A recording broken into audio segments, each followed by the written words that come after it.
a podcast hosted by Joe Dietrich, Joe on the mic, Leader Talk.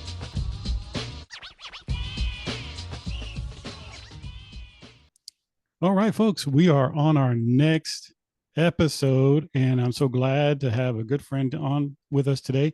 His name is Oscar West, and I'm just going to introduce him real quick and jump in here because he has a lot to bring today. Oscar West is the CEO, founder of West Development Solutions, specializing in relationship development. West Development Solutions' mission is we believe kingdom principles prepare, protect, and promote healthy relationships. Their vision is to restore relationships after trauma. Oscar works alongside his wife, Tamika, as kingdom entrepreneurs promoting healthy relationships between partners and spouses. And Oscar, I'm so glad to have you on. And you're also a lieutenant in law enforcement, right? Yes, sir. Yes, sir. For Yeah, yeah, the sheriff's office. yeah. So please, I know I did a short introduction, but Mhm. please can you share with our audience something a little bit more about yourself and why you guys started West Development Solutions? Okay, so yes, sir. I've worked for the sheriff's office for now 12 years, Joe. And thank you so much, first of all, for allowing me to be a part of this great endeavor that you are doing. So greatly appreciated, and I'm honored that you would have me as a guest. But as a police officer, you can only imagine some of the things we see. I'm also a chaplain as well for the sheriff's office, and I believe in being Holy Spirit led. So it was one summer actually of 2018, if I could take you back there, but it won't be a long story. I am a pastor as well, but I won't give you the long Baptist version of it. But I saw three back-to-back homicides, and those homicides, Joe, had occurred by the hands of someone who stated they loved them. They were all domestic violence. So I literally come home. I have an office at home that where I pray at, and I'm praying out and crying out to God, asking Him, "Why are you allowing me to see this? I want to bring hope to people, yet I'm having to tell parents because being a chaplain, I have to be the one to go look at a mother and tell the mother that your child is dead. I can't say going home. I can't say gain ain't wings or the Lord needed another one. I need to say that your child is dead. That's the way they teach us has to say it. Mm-hmm. And I just really, Joe, had got tired of seeing that. And the Lord had reminded me of how He had given my wife and I this business that literally I put up on the shelf, sir, of doing soft skills and helping Mm, people to understand relationships. And He said, son, then do something about it.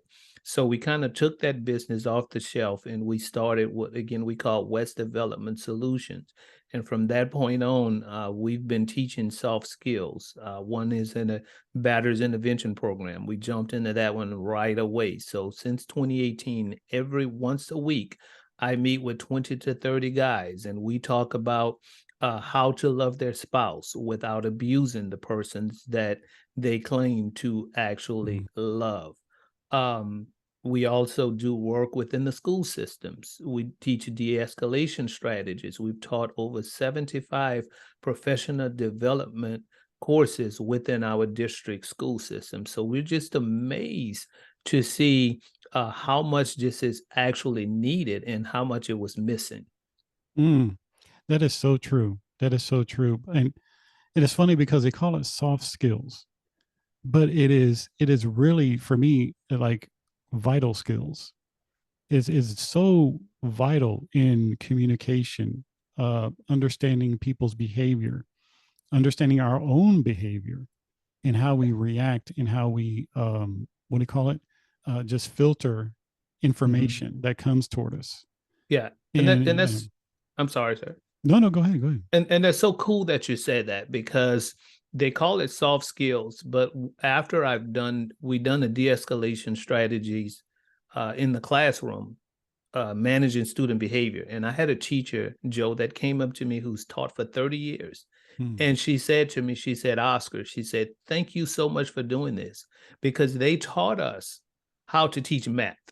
What Mm, they didn't teach us is how to deal with children's behavior who's had all type of trauma in their lives. And that's what told me, and I knew that this was truly what God has called us to do.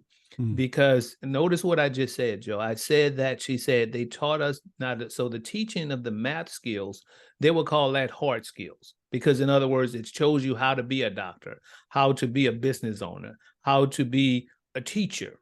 But the soft skills part is, okay, how do I deal with the behaviors that they didn't teach me actually in school? Yeah, and I've experienced that myself, just from being in the military. Mm. And you guys help out the law enforcement as well. We do have some people that are in law enforcement that listen to the show, as well as business owners. Um, that is one of the the biggest things that I had to learn in the military. It is dealing with the other people's behavior and where it stems from. And I know one of the things that you want to talk to about also is that we you go to the root of the matter. And sometimes it's not we look at the face, what's on the face, right? We look on the surface stuff, and someone might not be listening to what I'm saying, or I'm telling them, hey, you need to go take care of this or go do that. And that person is reacting to how I'm telling them. And how I'm telling them is reminding them of something that happened in their past that might have been not so nice. So they're reacting with, you know, how they normally react to someone behaving a certain way with them to me. And then I'm taking it the wrong way instead of trying to understand the individual, but I'm going a little bit deep. Well, But that yeah, so go ahead. Go ahead. Yeah, and and please. and and that's so good you said that, but I'm going to take it from, let's say, let me just take you to one of the de-escalation strategies in the classroom to give you Oh, an example. What most teachers will respond to in the behavior is more discipline. mm, And although discipline is needed, what we're finding, Joe, is that many of your students, they're behaving in the way they're behaving because it's a survivor strategy. ooh, It's a survivor strategy. And that is key because although we're talking about within the school system, that same child that's in the school system is going to grow up and one day work for some of your business owners. mm, And if they still haven't dealt with those survivor strategies, then even when a customer says the wrong thing, rather than them be able to control their behavior, they will respond based on as a survivor strategy. And I've had business owners to say, well, why do you think we should hire you, hire your company, your firm to actually come in and work with our employees? And I tell them is wisdom, because it's wisdom, because what happens is it does affect your bottom dollar. It yes, affects the bottom dollar if you have a employees coming in and going out, because whether we realize it or not, until we start to deal with why people are responding the way they're responding, if we don't deal with building relationships, we may have people, we may have bodies that's there, but they're not connected to our company. They're not mm, connected to our vision. They're not really concerned with whether you have a profit or have a loss, because you don't care about them. But yet we have been able to through certain strategies begin to understand, is this an actual, because if it's this is the beautiful part about it, Joe. I don't want to go too oh much no, in depth, come on. but if it's a survivor strategy, then we can help you with that. If it's a Mm, survivor strategy, we can actually help you with that, because there are ways to be able to change the mindset, and to learn from those behaviors, even if we're talking about an adult. Now, what we're hoping is that we can catch this as a young age, to where we can help them repair from this. Because one of the issues we run into, Joe, is, I'm going to tell you, and you probably could agree with this: trauma has become a buzzword. yes, it So has. we Yes. hear it so much that we tend to think that it's not real, but yet it actually is real. And this is the issue, Joe, is that we can see trauma in the lives of people who've been neglected, right? And people who've been abused. But what we miss is many of the children or the employees or the spouses that we work with that experience trauma. Trauma doesn't go away. So this is not about being resilient. This is not about actually growing past it. Once the brain marks trauma, it has to be dealt with. Mm, And if we don't deal with it, there's a study that we actually do, and we share it with some of our clients, where we show them, Joe, two sets of children. One of the sets of children, when the parent walks out, the children begin to cry. mm, We normally call in my household, we would have called that child spoiled. All right. But then we take the second group of children and individuals, a parent rather, and when that caregiver walks out, that parent, those children don't cry. And my mom, Joe, would call that child a good child, the one she wanted to watch. mm, But what we've learned is that when both of those sets of children pamper, urine in the pamper was tested for cortisol, which is a stress hormone that's released mm, within our body, both of them, the stress levels are the same. So what that means is the child that's crying, stress is as high as the child who's not crying. This is the key. I didn't want to go deep on you, but it's important that your audience understands this, because while we think that that child that's not crying is okay, because the stress level is so high, what that child has now learned is that when I cry, nobody hears my cry. ooh, And what happens with that child is that child has found more comfort now in playing with toys than playing with people. Watch why mm. this is key, because that child is the same child that would grow up and would be the husband or the wife that rather play with the boat than the spouse. Wow, wow, wow. No, that is key. That is a key indicator. Guys, you need to think about this in depth after this. And this is why I brought Oscar on, because this is all about, even though we're talking about this and about the stress, it's all about communication. Yes. Our bodies communicate something every time, like So good. not to like on a funny part, but this everybody knows about it. Like if you eat too many beans, your body's going to communicate something, right? Later on, right? Yes, sir. That's just a funny way of letting us know, like our body, like when we have stress, our body reacts to certain ways, whether it be lashing out, whether it be even holding back, whether it be even sickness. Sometimes people break out in hives, and those are key indicators. And sometimes it go and going back to communication. And I like the way you said it about our customers. Mhm. And one of the biggest things in businesses is called a service profit chain model, right? A service profit chain model actually talks about how your people react to customers. And they talk about it just a little bit, but if you're if you have a customer, or not, excuse me, an employee that doesn't know how to communicate properly with their employer, you can usually remedy that, right? You can do some internal whatever, whatever, whatever.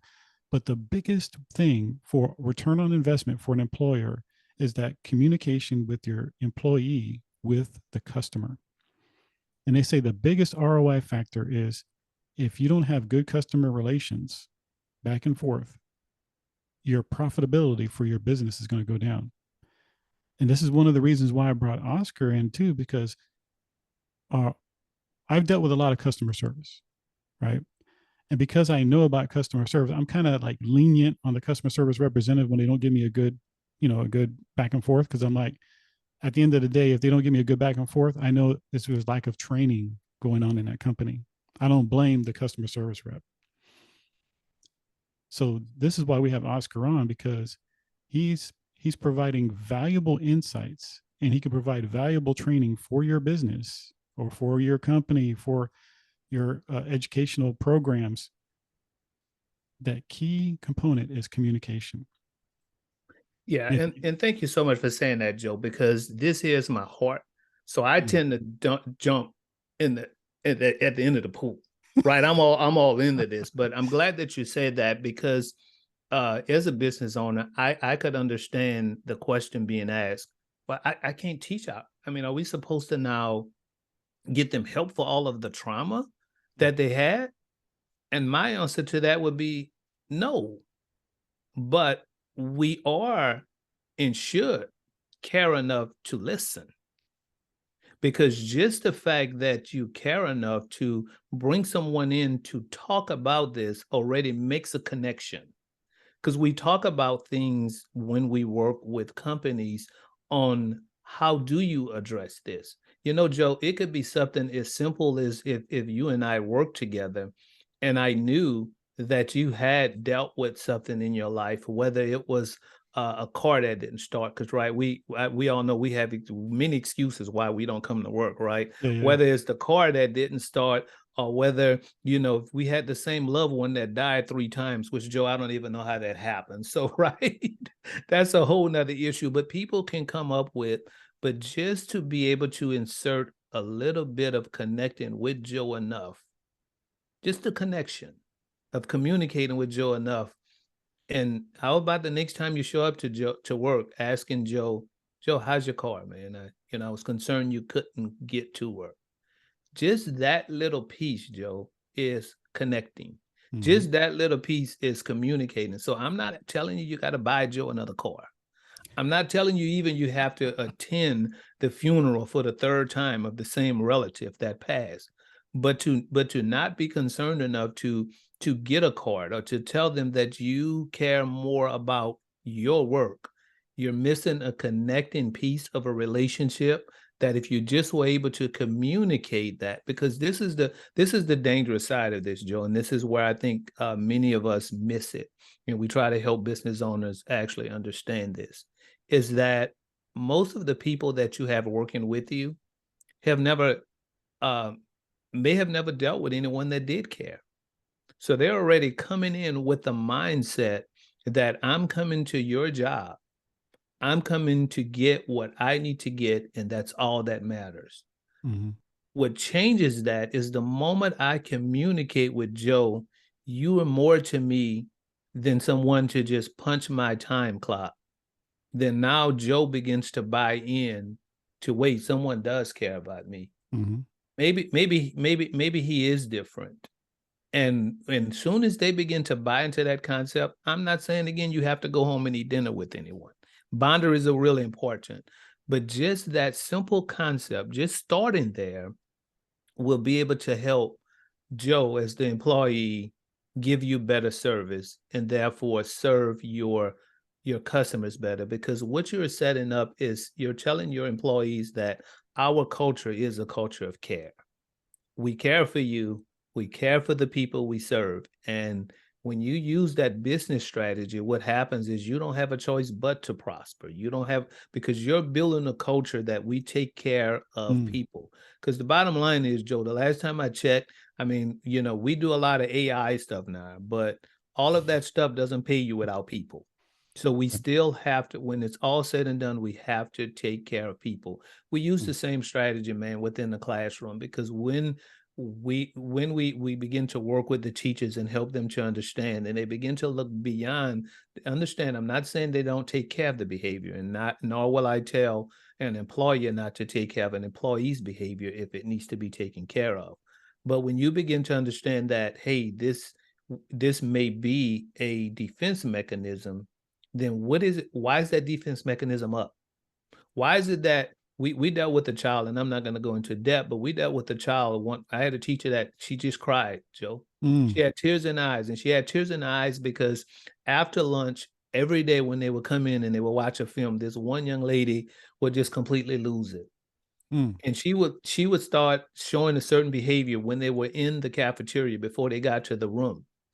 When that teacher realized, because I don't want to go into too much depth, but when that teacher realized that it was a defense mechanism, and the reason why it was a defense mechanism, because the people who abused her Mm.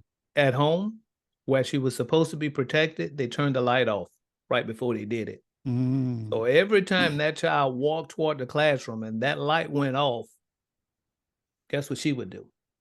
She would lose it. Well, the teacher cried because she felt like, my God, I missed it. But what we help the teacher to understand and give herself a little more grace is, you didn't know. right? We don't know what we don't know. So Exactly. if you don't know this, you just don't know. That's why they got people like me that God has not said, okay, son, go work on this and teach it to where we can learn. So now what we do, the student still has to be in class, but now we help her to prepare her. We Mm, help her for what we call a transition, to transition into the classroom, to make sure she knows that she's safe. Because this is the key thing I would like to leave with your people, Joe.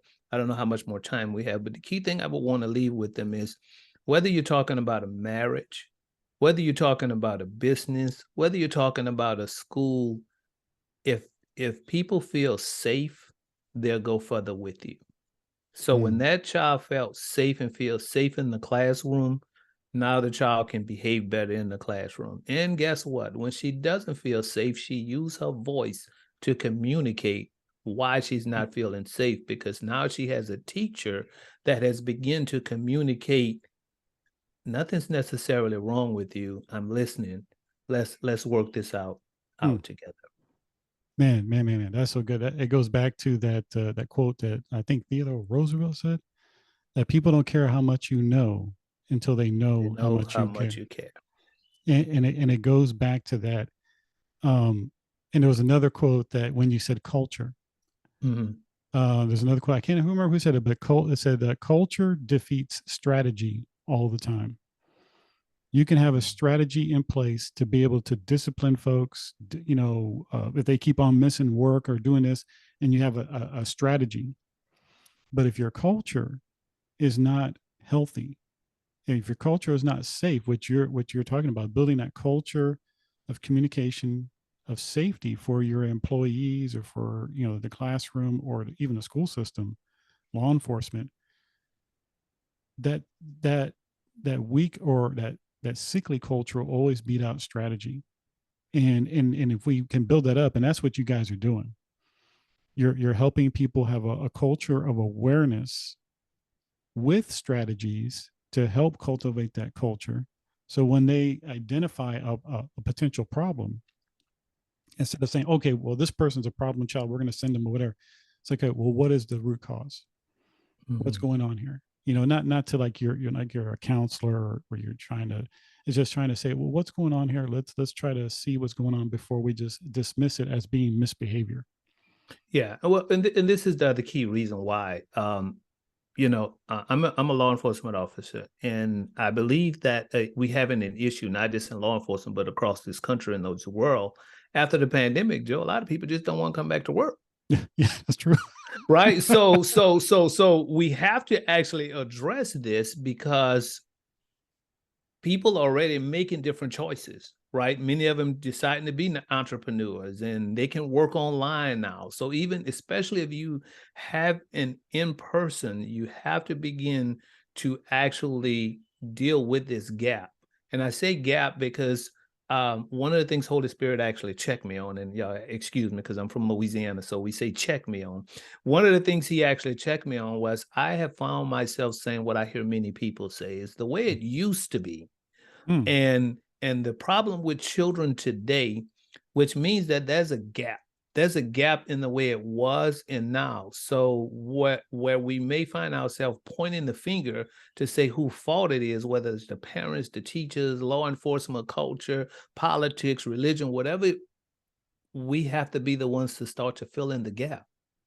Because if we don't begin to fill in the gap, then we're gonna be the ones that's gonna open our stores, close our stores, work our cash registers, but we have to at some point to begin to actually fill this thing in. In law enforcement, Joe, we actually did a one of the things we do within law enforcement is bias training, mm, because you would be also surprised that just how biased each of us are and don't even realize it. We call it implicit bias. It's an unconscious thing. I tend to go toward more what I like.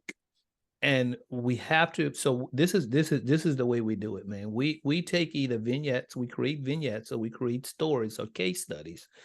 It's amazing. I'm glad you said I can share Christian things up on your podcast, because it's not a surprise now that Jesus used a lot of parables.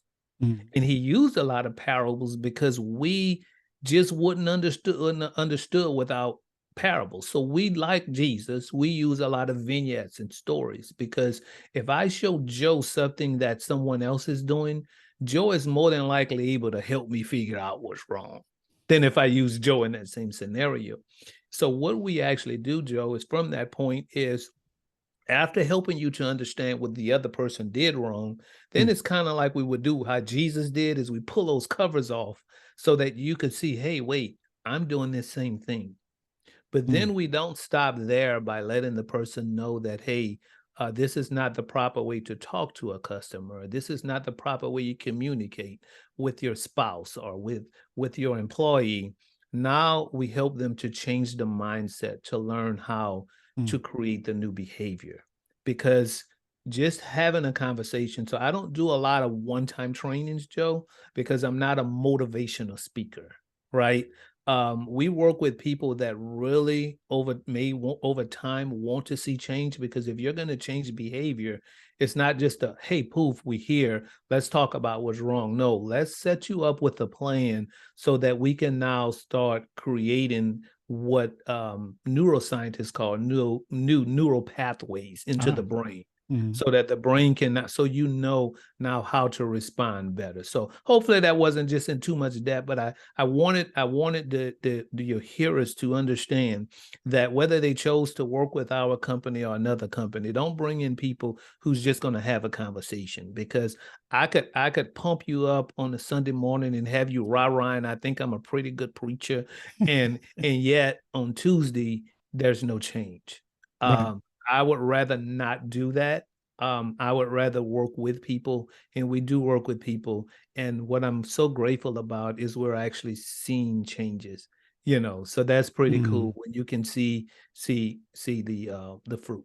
yes, yes. And that is so good, especially that one story you talked about the teacher that she finally realized after all that time, that they teach you how to do math as a teacher, but they don't really teach you how to connect with your students. Yeah, and Joe, fine. And look, and I don't want to miss saying this, because just to show you how big a problem this Mm, is, we actually, and I don't have the numbers yet, but we're doing. I have some people working on doing some research, because we think this may be one of the reasons mm, why we're losing a lot of good teachers. oh, Man, when if it doesn't matter how much money someone pays you, if you don't feel like you're making a difference, if you mm, don't feel like you're making a difference, you're not going to keep showing up to work. So, mm. I mean, I hope I didn't talk anybody out of giving a pay raise, No, because it's not always just about the pay raise, right. man. You have to feel like, so we're literally losing teachers, because most teachers' heart, and I think you said you may have some teachers listening, so Mm, they may agree with this. Their heart is really to help. So if yeah. you don't feel like you're helping, then why do I keep showing up?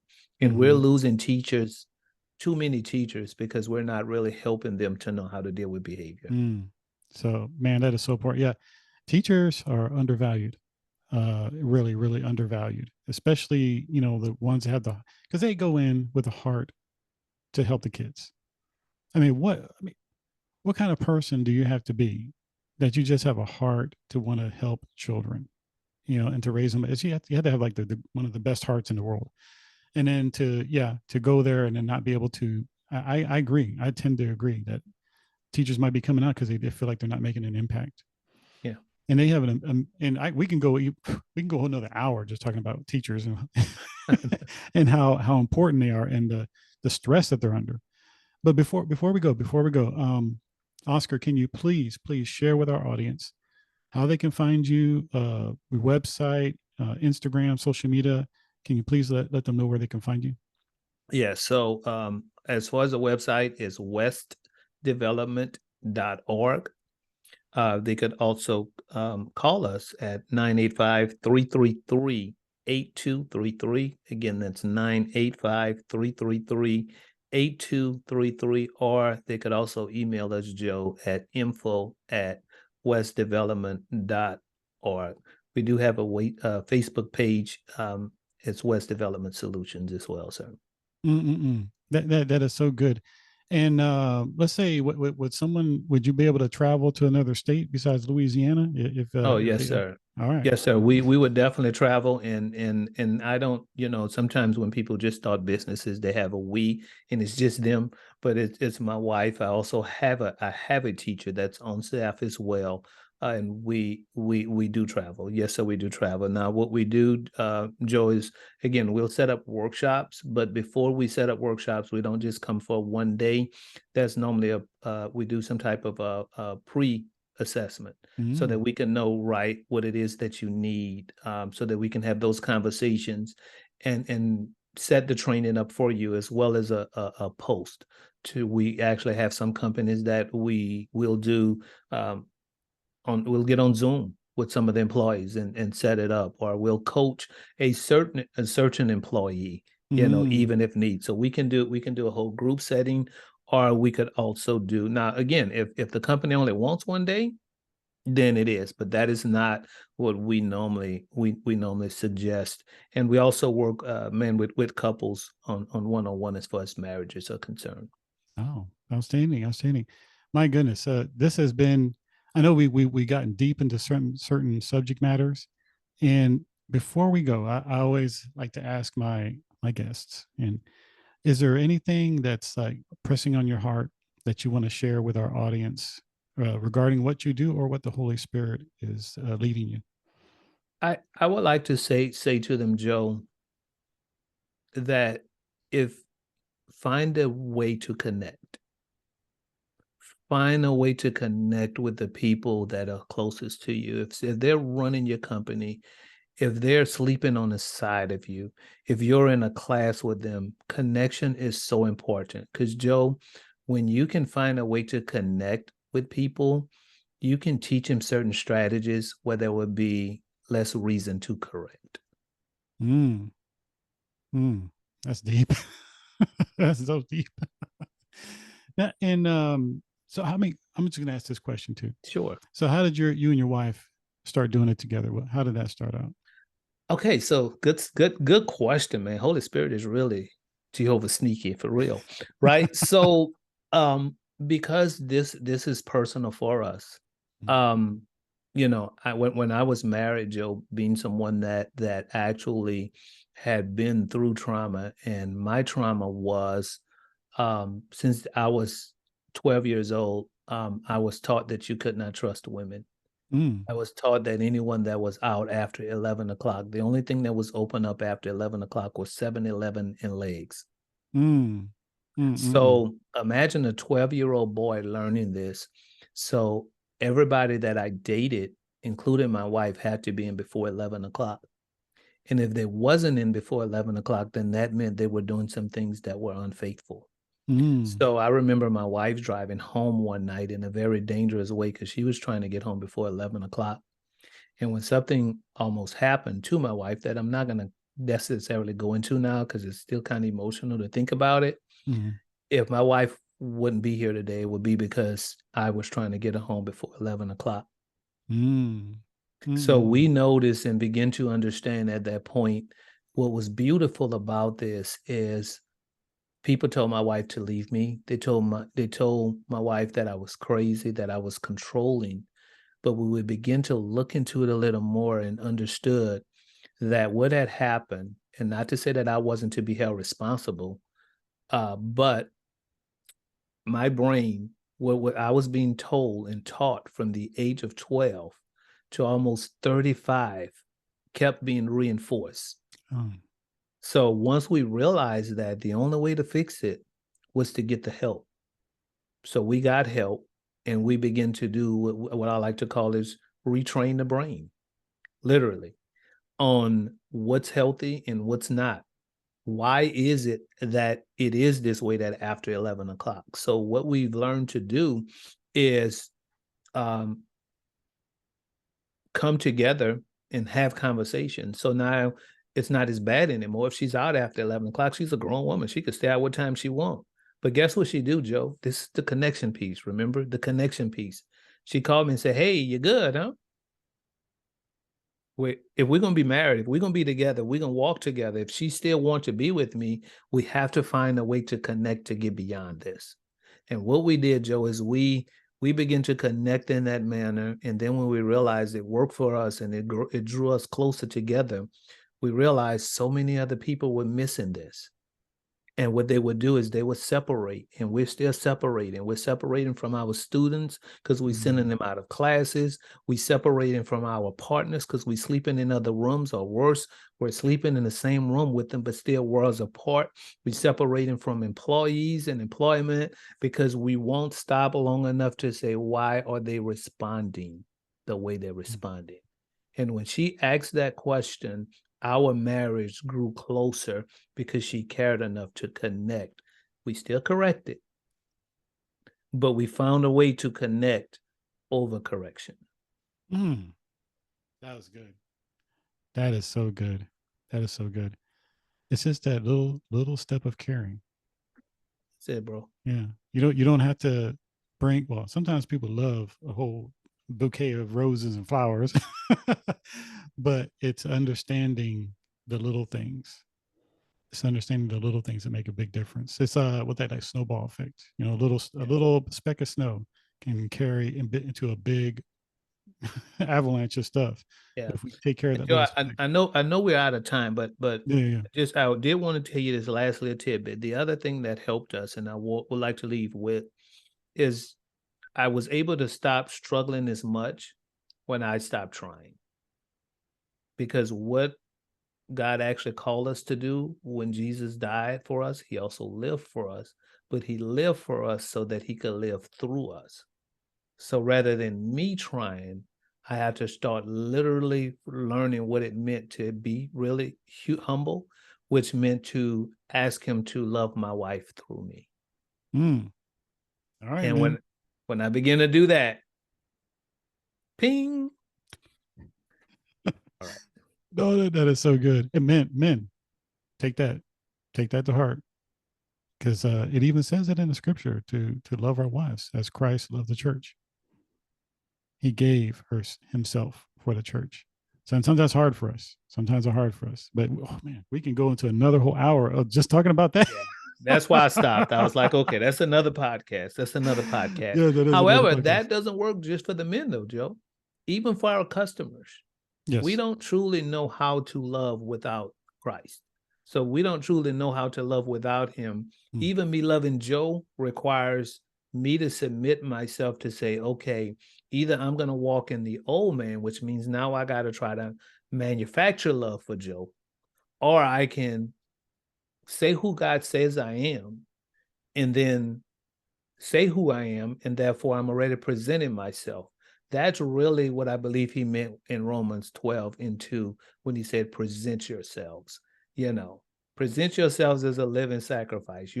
I'm to present myself as who Christ has already made me, Mm-hmm. not who I'm trying to be. And as long as you trying and on that hamster wheel, you will always not be succeeding in business. You will always not be succeeding at home. You will always not be succeeding at whatever you do. But notice who you are in him and let him do it through you. And he's going to be the one to do it and empower you.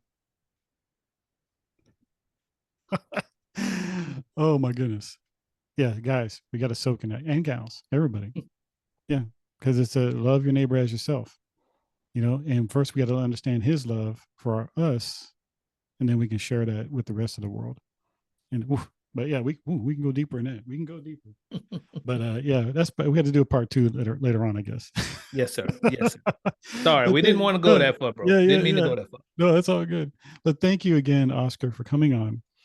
And guys, if you want to find out more about what Oscar is doing, go to westdevelopment.org. Check out his website or email him at info@westdevelopment.org. And guys, just reach out to him, see what him and his wife can help you guys out with in your business or in a marriage relationship. Students, Mm. they have jam packed full of wealth and knowledge to be able to share with you guys to get you that ROI, because ROI is not just about income.